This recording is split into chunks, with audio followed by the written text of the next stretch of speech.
Ay ng Ubins. Lain ng Ubins, Tilko Ubins. Papa Rods.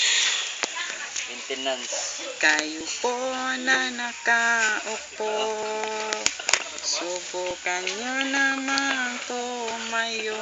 Tapi papiyong-piyong, mga kalibang. Pagkamatan ninyo ang tunay na. Okay, ganito po kasi yan.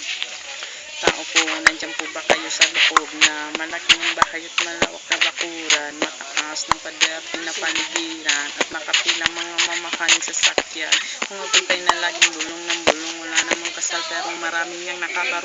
Lumakas man ang ulan ay walang butas ang bubong, mga plato kutsara na hindi kilala ang tutong at ang kanin isimuti ng gatas na nasa hamon, at kahit na hindi Pasko sa lamisa ay may manirahan sa bahay ng ganyan. Sabi pa nila ay dito mo rin matatagpuan ang taong na nagmamay-ari ng isang upuan, at pag may pagkakatao'y pinag-aagawan, kaya naman hindi niya pinakakawalan. Kung makikita ko lamang sa kaya ay sisigawan.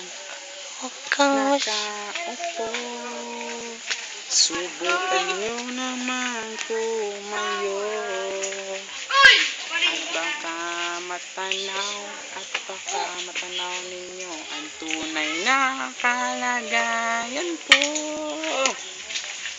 Mawalang galang na po sa taong nakaupo, alam nyo bang matakalambing? Init na tumuto na nayulan na di kayang dulo mo pang ilagay sa imin. May pinakulong tubig sa lumang takurang ulo. Kami pa pang batang na inanag lamang sa estero na nagsisibig kusina sa umaga. Yaking banyo ang aking inay na may kayamanan. Isang kayaro na nagagamit ng pagano. Kulang na tuyo tasinin. Di ko alam kung talagang maraming araw umataas na nga bako doon, nagbubulag-bulagan naman po kayo dahil sa dami ng pera nyo. Walang doktor na makapagpapalinaw ng mata nyo, kaya huwag kang masyadong halata. Bato sa langit, Ang mata ay huwag lang kami.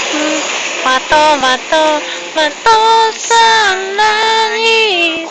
Ang matamaan ay huwag masyadong halata. Replay ko na doon.